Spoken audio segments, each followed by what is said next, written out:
यहाँ पे हम लोग देख लेते हैं कि यदि रेफ्रिजरेटर के दरवाजे कुछ घंटों के लिए खुले छोड़ दे तो कमरे का तापमान क्या होगा। कमरे का तापमान बढ़ जाएगा। फिर कमरे का तापमान क्या हो जाएगा, बढ़ जाएगा। तरंग की गति को देख लेते हैं। तरंग किसी माध्यम में उत्पन्न विक्षोभ है जो उद्गम बिंदु से माध्यम के कणों के वास्तविक स्थानांतरण के बिना सभी दिशाओं में संचरित होता है। तरंगों को मुख्यतः दो भागों में बांटा जाता है। तो तरंग कितने भागों में बांटा जा सकता है, दो भागों में, यांत्रिक तरंगे और विद्युत चुम्बकीय तरंगे। यांत्रिक तरंगे किसे कहते हैं, यांत्रिक तरंगे किसी भौतिक माध्यम में उत्पन्न वह विक्षोभ है जो बिना अपना स्वरूप बदले माध्यम में एक निश्चित चाल से आगे बढ़ता है। यांत्रिक तरंगें किसी भौतिक माध्यम में ही संचरित होती हैं। यांत्रिक तरंगों द्वारा केवल ऊर्जा एवं संवेग का संचरण होता है, द्रव्य का नहीं। जो यांत्रिक तरंगें होती हैं उनसे केवल ऊर्जा और संवेग का ही संचरण होता है, द्रव्य का नहीं होता। जल की तरंगे, ध्वनि की तरंगे, स्प्रिंग की तरंगे इत्यादि जो है यांत्रिक तरंगे। तो यांत्रिक तरंगे कौन कौन सी हैं, जल की तरंगे, ध्वनि की तरंगे, स्प्रिंग की तरंगे, ये सब जो है यांत्रिक तरंगे के उदाहरण हैं। यांत्रिक तरंगे कितने प्रकार की होती हैं। जब किसी माध्यम में कोई यांत्रिक तरंग संचरित होती है तो माध्यम के कण कंपन करने लगते हैं। कणों के कंपन करने की दिशा के अनुसार यांत्रिक तरंगें दो प्रकार की होती हैं। दो यांत्रिक तरंगें जो कण कंपन करते हैं उन कणों के कंपन के आधार पर यांत्रिक तरंगें दो तरह की होती हैं, अनुप्रस्थ तरंगे, अनुदैर्ध्य तरंगे। तो अनुप्रस्थ तरंगे कौन सी हैं, अनुदैर्ध्य तरंगे कौन सी हैं।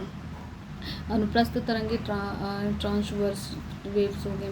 किसी माध्यम में यांत्रिक तरंग के संचरित होने पर माध्यम के कण तरंग के चलने की दिशा के लंबवत कंपन करते हैं। जब वो लंबवत कंपन करते हैं तो कौन से हैं, अनुप्रस्थ तरंगे हैं। तो ऐसी तरंगों को अनुप्रस्थ तरंगे कहते हैं। उदाहरण, तनी हुई डोरी या रस्सी में कंपन।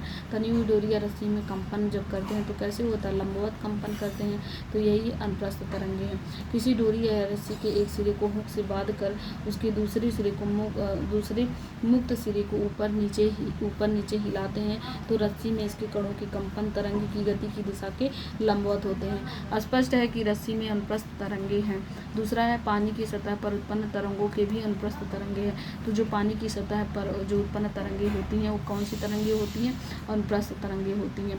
अनुप्रस्थ तरंगे केवल ठोसों में उत्पन्न की जा सकती हैं। तो अनुप्रस्थ तरंगों की क्या क्वालिटी है, ये केवल ठोस में उत्पन्न होती हैं। क्योंकि जिनमें दृढ़ता होती है उन ठोसों में ही अनुप्रस्थ तरंगे उत्पन्न की जा सकती हैं। गैसों में अनुप्रस्थ तरंगे उत्पन्न नहीं की जा सकती हैं। द्रव में अनुप्रस्थ तरंगे उनके भीतर नहीं बन सकती, केवल उनके तल पर ही बन सकती हैं। तो गैसों में तो बिल्कुल नहीं बनती हैं अनुप्रस्थ तरंगे। द्रव पर तो बनती हैं लेकिन उनके भीतर नहीं बनती हैं, उनके तल पर ही बनती हैं। अनुप्रस्थ तरंगे विद्युत चुम्बकीय हो सकती हैं जैसे प्रकाश तरंगे। तो जो अनुप्रस्थ तरंगे होती हैं वो विद्युत चुम्बकीय भी हो सकती हैं जैसे कि प्रकाश तरंगे।